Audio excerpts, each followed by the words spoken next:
चैतन्य महिलांसाठी महिलांनी उभारलेली एक संस्था जी गेल्या 32 वर्षापूर्वी उभारली गेली. आज त्याच संस्थेचा 32वा वाढदिवस आहे आणि 32वा वाढदिवस पूर्ण करून तो 33व्या वर्षात गेलेला आहे.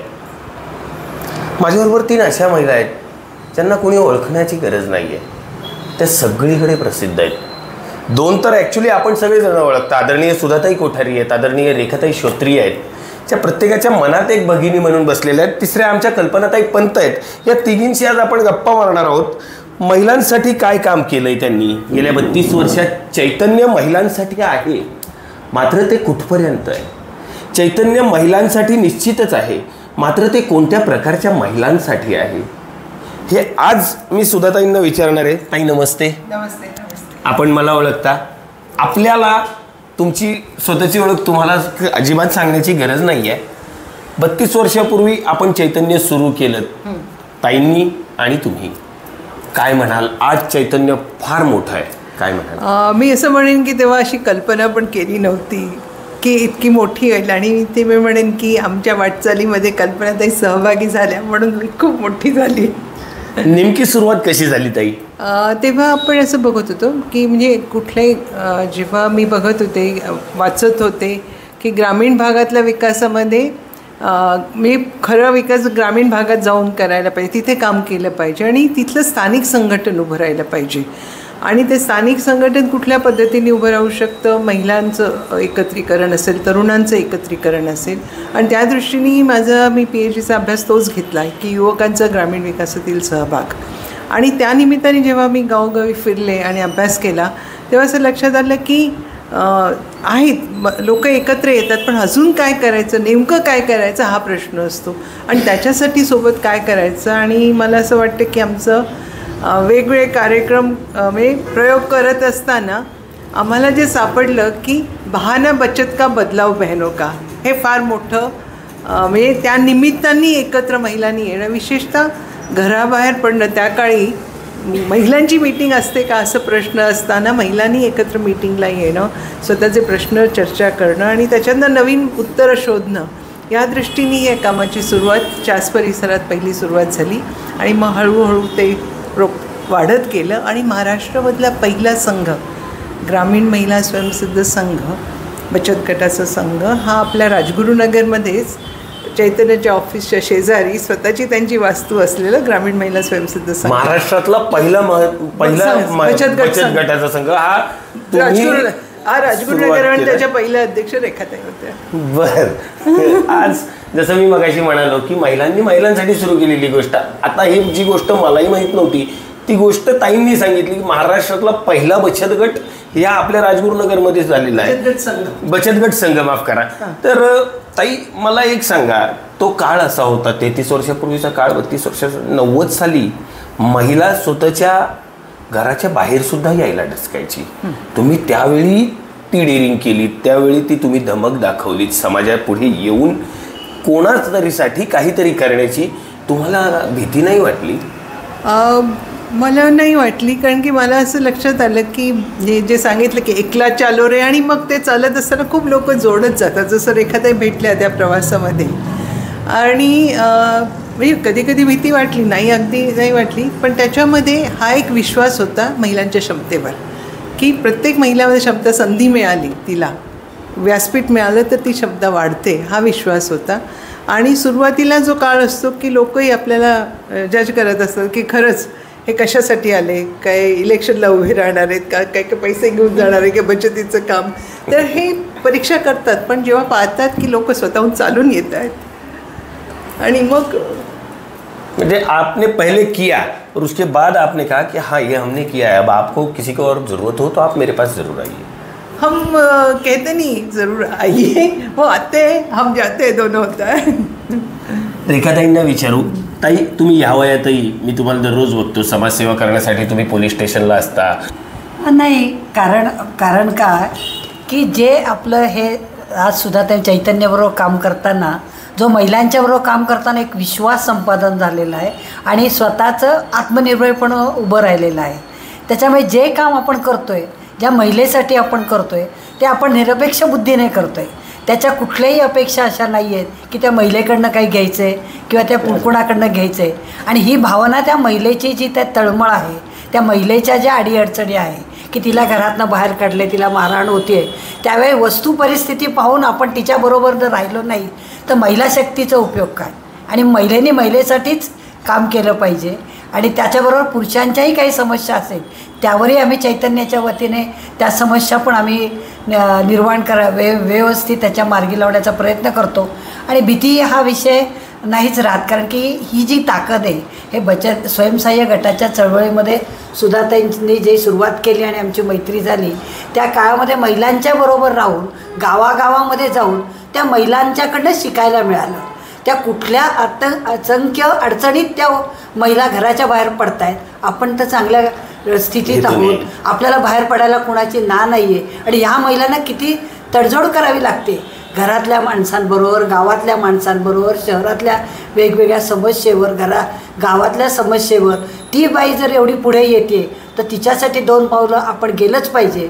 त्याच्यामुळे भीती ही नाही. आणि महिलांकडनं मिळालेली ताकद ही आपोआप ही भीती घालवते असं मला वाटतं. आत्तापर्यंत माझ्या सगळ्या ज्या इलेक्शन आहेत मी अपक्ष लढलेले आहे. कल्पनाताईंकडे मी येणार आहे. कल्पनाताईंबद्दल ओळख सांगायची तर एकच शब्दात सांगेल की कल्पनाताईंचा शब्द स्वतः सुधाताई आणि रेखाताई या पडू देत नाहीत. कल्पनाताई स्वतः सुधाताई आणि रेखाताई या पडू देत नाहीत. कल्पनाताई जास्त माहिती नाही आहे, पण मला तुम्ही सांगा की चैतन्य देशातल्या किती राज्यात आहे, चैतन्य नेमकं काय काम करतं आणि चैतन्य किती विषयांमध्ये काम करतं. मी 1999ला आले होते. त्यावेळेला मला मराठी येत नव्हती आणि हे सांगायला आनंद येतो की महाराष्ट्राच्या खेडेगावाच्या महिलांनीच मला मराठी शिकवली आहे. तर काही चूक असेल तर तुम्ही माफ करा. आप हिंदी में बात कर सकते हैं अगर नाही, प्रॅक्टिस करायला चांगली आहे संधी तो. आणि मला पहिलं इथे येण्याच्या आधी कधी मी गावात पण राहिले नव्हते, काय की माझं शिक्षण दिल्लीमध्ये झालं आहे, लेडी श्रीराम कॉलेज आणि जवाहरलाल नेहरू विश्वविद्यालयामध्ये. आणि गावात आल्यानंतर JNU से हो.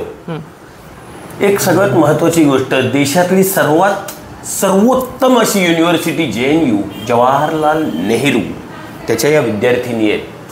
आणि त्या आपल्या खेड तालुक्याच्या ग्रामीण भागात राहून देशातल्या वेगवेगळ्या प्रकारच्या त्रास होणाऱ्या महिलांसाठी काम करतात. सॉरी ताई प्लीज. आणि महिलांनीच मला आजही आठवत आहेत, मोहकल गावामध्ये जाऊन तो आपल्या एक रिक्षा होती ज्याच्यामध्ये 20-25 लोक भरून गेलो आणि पहिल्यांदा स्टोव्ह कशी पेटवायचं ते मला एक आजींनी शिकवलं. म्हणजे मला बिलकुल सवय नव्हती, पण खूप आनंद मिळाला. ह्या गावामध्ये लोकांशी बोलताना, महिलांशी बोलताना आपला परिसर इतकं सुंदर, चासवाडा हे परिसर होता आपलं. आणि हे समजलं की महिला खूप छान आहेत, सुधाताई रेखाताईंचं मार्गदर्शन खूप आहेत, पण सिस्टमची गरज आहे. आणि आपलं जे एक फेडरेशन आहेत त्याचं सिस्टम डेव्हलप करणं आणि मग त्या सिस्टमच्या आधारावरती 1चे 45 फेडरेशन्स आपण 13 जिल्ह्यांमध्ये महाराष्ट्रामध्ये केलेत. आणि आज 45 जे फेडरेशन्स आहेत, 1,40,000 जवळपास महिला आहेत. किती? 1,40,000 महिला त्या 45 फेडरेशनमध्ये 13 जिल्ह्यांमध्ये आहे. आणि चैतन्य हे 1,40,000 महिलांसाठी काम करतं. माझ्या माहितीनुसार खेड तालुक्यातल्या लोकांना चैतन्य हे इतक्या लोकांसाठी काम करतं हे कदाचित माहीत नसेल. ही 1.5 लाखाच्या जवळपास हा एक छोटा आकडा नाही, हा एक फार मोठा आकडा आहे. आणि जर गेली 32 वर्ष आदरणीय सुधाताईंनी, रेखाताईंनी किंवा कल्पनाताईंनी मिळून काय केलं तर हे केलं. आणि ह्याच्यामध्ये महत्त्वाचं काय आहे की महिलांची संस्था उभी करणं आणि ते महिलांनीच स्वतः कसं चालवायचं आणि ते सेल्फ रिलायंट, सस्टेनेबल कसं होईल, म्हणजे आत्मनिर्भर आणि स्वयंपूर्ण संस्था. आज प्रत्येक फेडरेशन जवळपास 70 ते 80 लाख रुपयाची बचत महिलांनी त्या फेडरेशनमध्ये टाकलेली आहेत. आणि प्रत्येक फेडरेशनच्या 80-90 लाख ते 1.25 कोटी 1.5 कोटीपर्यंतच्या आर्थिक व्यवहार आहेत. म्हणजे एकूण टोटल आता तुम्ही समजा पाहिलं तर 1,40,000 जे महिला आहेत त्यांची बचत गटात जे बचत आहे ते तर वेगळी, संघामध्ये 35 कोटी बचत आणि 55 कोटीचा उलाढाल म्हणजे येणं बाकी आम्ही म्हणतो फायनान्समध्ये, हे महिला स्वतः पाहतात. इतका मोठा व्यवसाय. आणि महिला त्याच्या ऑडिट, बॅलन्स शीट्स तुम्हाला सांगू शकतील, इन्कम एक्सपेंडिचर सांगू शकतील. प्रत्येक फेडरेशनच्या तुम्हाला पाहायचे असेल आज तुम्ही सगळे आकडे काढून बघू शकतात. कोणीही आलं त्यांना फ्रीडम आहेत की तुम्ही या आणि सगळं पहा. पूर्ण पारदर्शिता आहेत. काय की हे महिला स्वतः चालवतात, स्वतः बघतात.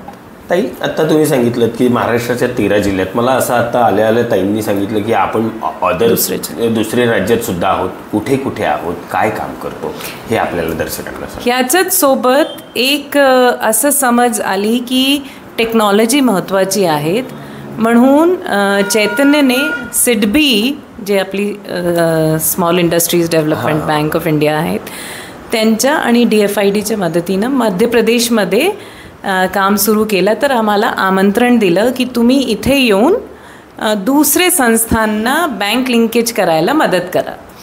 आणि मध्य प्रदेशमध्ये आम्ही 4 जिल्ह्यांमध्ये आत्ता काम करतो. तिथे 4 फेडरेशन आहेत. तर 1,40,000 प्लस हे 8 ते 10,000 महिला मध्य प्रदेशचे पण आहेत 4 जिल्ह्यांचे. आणि तिथे आम्ही एक सॉफ्टवेअर तयार केलं, मायक्रोलेखा नावाचं सॉफ्टवेअर आहेत. त्या सॉफ्टवेअरमध्ये आज महाराष्ट्राचे 12 लाख महिला आणि मध्य प्रदेश आणि राजस्थानचे मिळून एकूण 14.5 लाख महिलांचा डेटा, त्याच्यामध्ये महिला आर्थिक विकास महामंडळ चा 12 लाख महिलांचा डेटासुद्धा आहेत, ज्याच्यासाठी महाराष्ट्र शासनाने मावेमला 6 लाखाची बक्षीस पण दिलेली आहेत. चैतन्य काय करतं हे जर कोणाकडून ऐकायचं असेल, या 3 रणरागिणी आहेत. 2 राज्यांचं मी ऐकलं. मला वाटतं की आपण 4 राज्यांमध्ये काम करतो.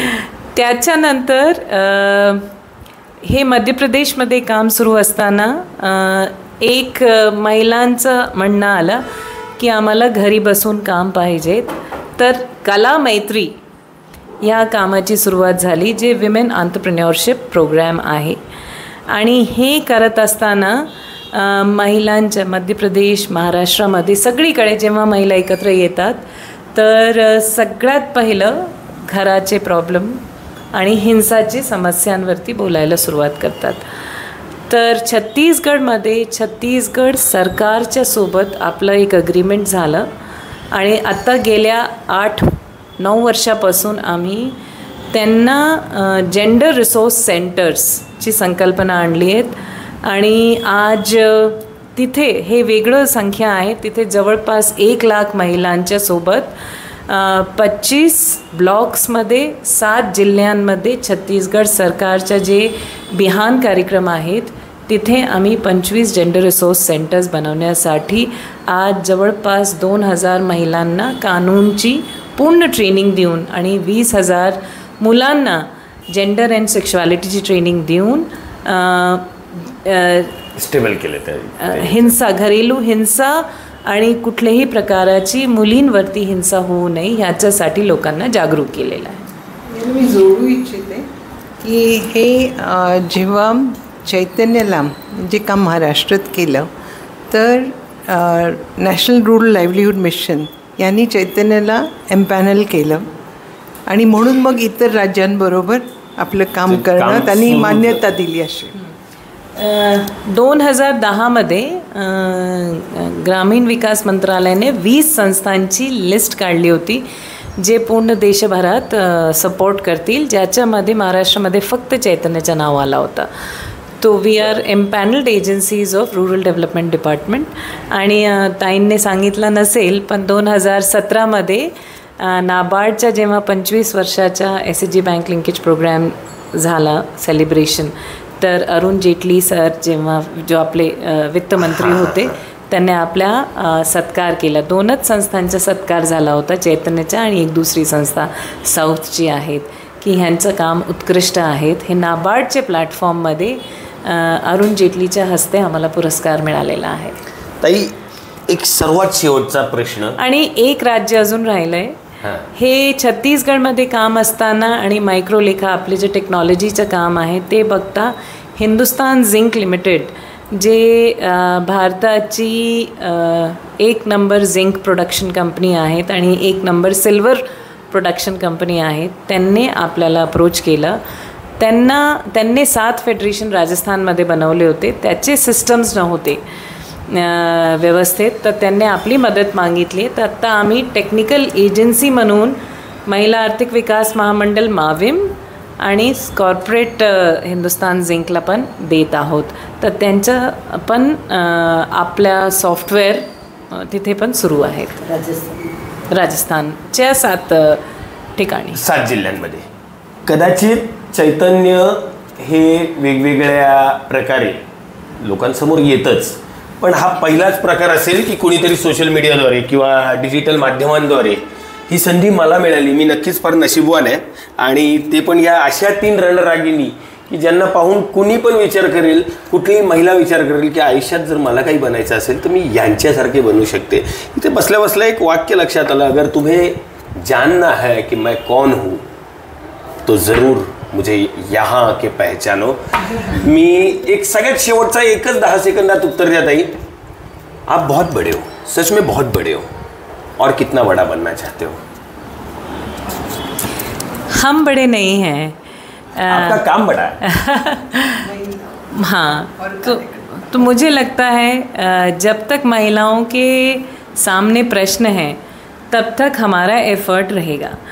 और जितनी भी महिलाओं के प्रश्नों को सुलझाने के लिए व्यक्तिगत और सिस्टम के तौर पे बहुत बड़ी यंत्रणा इस काम में लगी है. हम अकेले नहीं हैं, सब मिल के करेंगे, तब तक ये काम शुरू रहेगा. महिलाओं की तकलीफें बंद नहीं होती तब तक चैतन्य ये काम शुरू रहेगा. मी माझ्या सर्व माता भगिनींना आज फोकस महाराष्ट्रद्वारे एक विनंती करतो, जर तुम्हाला काही त्रास होत असेल किंवा तुम्ही त्या त्रासातून जात असाल, नक्कीच काही लोकांना हे माहिती नाही आहे की चैतन्य काय काय काम करतं. मात्र त्याच्यातून जर तुम्हाला मुक्ती हवी असेल, त्या त्रासातून मुक्ती हवी असेल, तर नक्कीच यांच्याकडे या. तुम्ही कधीच या गाभाऱ्यातून रित्या हाती जाणार नाही, हा विश्वास सर्वांना आहे. हो, राजगुरुनगरमध्ये इतकी मोठी संस्था आहे आणि ती मूळची राजगुरुनगरची आहे. वैभव वाघमारेसह सिद्धेश कर्नावट, राजगुरुनगर.